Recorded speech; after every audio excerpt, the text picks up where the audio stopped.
Now, China's President Xi Jinping has emphasised the need to strengthen national security in his first address since being handed a historic third term as president. Xi became China's most powerful leader in generations last week when he was re-elected by the National People's Congress for another 5 years. The NPC was also electing Li Qiang, one of Chinese President Xi's most trusted allies, as the new premier over this weekend. Our China correspondent Stephen McDonnell has been following all the developments at the National People's Congress. This is a rubber stamp session where senior cadres of the Communist Party just turn up and do what's required to make these appointments happen. For example, Xi Jinping became new president without a single dissenting vote.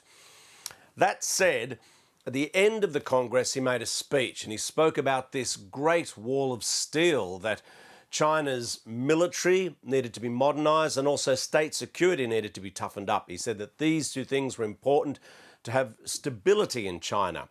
Now, once he made that speech, the next thing that happens on the last day is this sort of annual, highly choreographed press event where the number two leader, the premier, takes some questions from selected media.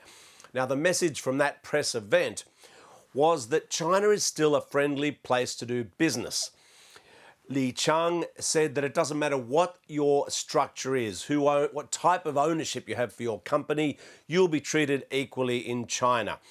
Now, this followed, of course, the tech crackdown in this country and the concern that there has been that various senior executives just seem to disappear here when they're being questioned by Communist Party discipline inspection officers. So a lot of concern there in the private sector that it isn't such a friendly place to do business. Well, he's trying to say to the gathered media and through them the rest of the world that this is still a place which is not only friendly to do business, but which is still open to more sort of opening up, if I could put it that way, to the rest of the world.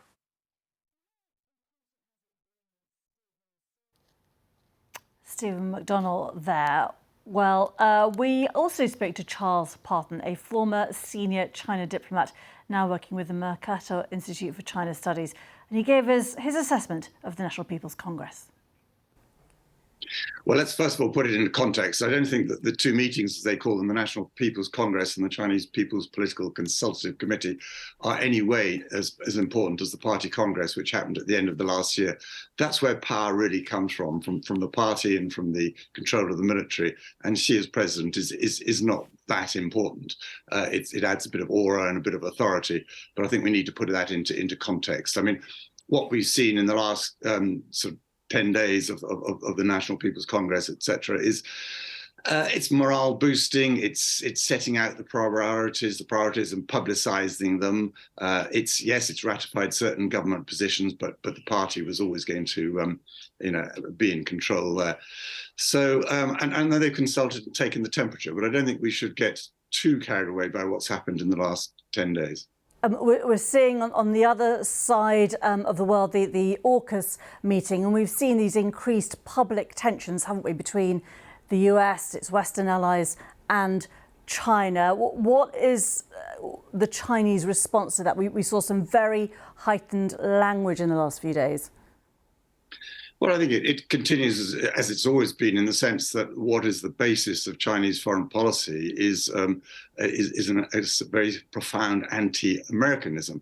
I mean, in many ways, Xi Jinping has stimulated that by some of his policies over the last few years. So an AUKUS is a reaction to that, just as perhaps the increasing defense budget of the Japanese is a reaction to the way the Chinese are behaving in the East China Sea and the South China Sea and the Pacific in general. So yes, tensions are worsening between China and what one might call free and open countries. And that's one of the headwinds that I think Xi Jinping is facing. But there are plenty of other domestic ones as well. So, the mood at the NPC this time was, well, brace yourselves, guys, there's tough work ahead.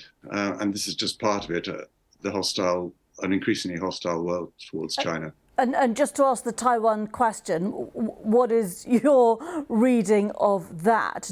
Do you expect tensions around Taiwan to increase soon, or do you think it is some way off? Well, first of all, I mean, everyone asks, is there going to be an invasion or a really serious blockade? The answer is no, not in the next decade, as far as I'm I can see. But that is not to say that tensions won't be heightened. Of course, the Chinese Communist Party wants to convince people that it could and might invade. That's part of increasing the pressure upon Taiwan. So I think we're going to see measures against Taiwan, and increasingly we'll see measures against free and open countries that support Taiwan.